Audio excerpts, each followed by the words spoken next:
guys, it's Vara, and today I wanted to talk about new card games that were released in 2018, and they aren't looking like contenders at all going into 2019. Now, I do want to note that these are both a mixture of physical and digital card games. There's only one particular digital card game that really failed in my opinion this year, and there are a couple physical card games that either came out in 2018 that I don't think are going to be contenders going into 2019, that I think that are going to fail or have already failed. So let's just get straight into it. Artifact is the first on the list. This game was such a failure at release. It released on Steam at the end of November, and it can stay there because people actually were really interested in this game at first and really enjoyed the mechanics of the game and really just liked the unique system that it had. But of course, companies like Valve, we are payers and not players, and they totally ruined this game with the monetization model that they ended up going for at the end of everything, and they just, they ended up going with a monetization model that just was not the way the players wanted it to be.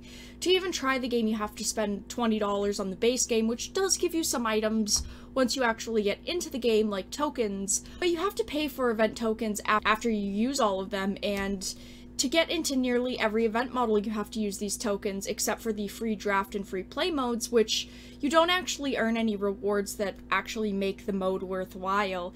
Even I was personally pretty interested in this game at first, but I am someone that likes when they offer the option to be free to play, and allows you other ways to enjoy the game by purchasing from the in-game shop if you feel like it. Definitely didn't happen with this game. They definitely had ruined it almost straight off the bat right after this game really got off the ground and people actually enjoyed it. And then of course streamers were of course playing it early, and then they said, nope, I'm not going to play it, you guys ruined it with the monetization model. Richard Garfield was behind the game as the designer, just like the next game we're going to talk about, which is Keyforge. Keyforge.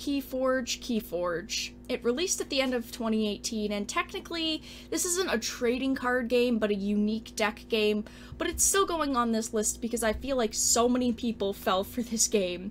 One of the problems is that it was published by Fantasy Flight Games, a publisher that ruins games with great freaking potential, like Star Wars Destinies, because they do not print enough product. This game did great opening weekend.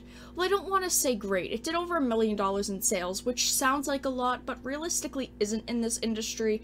But it is a decent chunk. It is a decent amount. It's not a huge amount, but after the initial first week or two, it sold out everywhere in stores, and the one distributor that sold it ran out of the product, and they've been out of product at this point for right around 3 months, and there's still no expected date of when they will be restocking it, so that definitely was a failure. We all knew this was coming. One of the problems with this game was the product itself. How you purchase decks is you buy the $10 deck and you don't know what you will receive. If you want one specific archetype of cards, you might not end up getting it, and then you'll have to keep buying them over and over. It's that sweet smell of loot boxes that is too tempting for even small publishers to deny.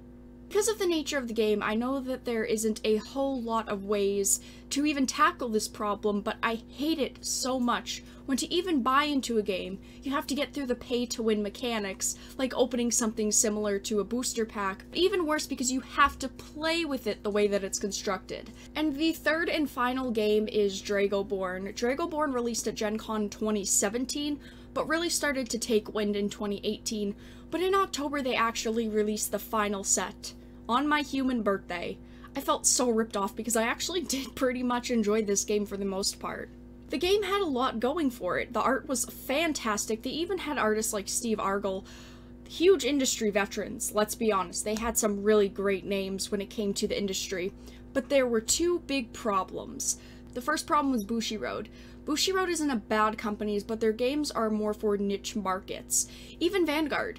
It's not a huge game like Magic the Gathering or even Pokemon. It's a smaller community and a smaller game in general, and you pay a premium for that game, and that didn't work for Dragoborn. There were no distribution problems for the game, but it wasn't new player friendly compared to something like Pokemon, which is a huge problem when you need to cater properly to newer audiences of other trading card games, or new members to trading card games as well. The game is also very time consuming per match, and in general there were a lot of new functionalities to learn and no one wanted to put in the patience for it. So when you don't cater to everyone, newer or older trading card game players, it becomes a problem. This is one thing that Magic the Gathering is pretty phenomenal at, catering to newer players. Now if they could just give some love to their veteran players, everything would be cool. Oh, also in-card quality fixes. So those are the games that I wanted to talk about today, you guys. I hope that you guys enjoyed this video. If you did, make sure to give it a like, and of course, if you didn't, make sure to give it a dislike. I appreciate it either which way. Make sure to subscribe to the channel, also become a supporter of the channel in the links down below. But I hope that you guys enjoyed. Give me your feedback on these games in the comments below. But I will talk to you guys again really soon.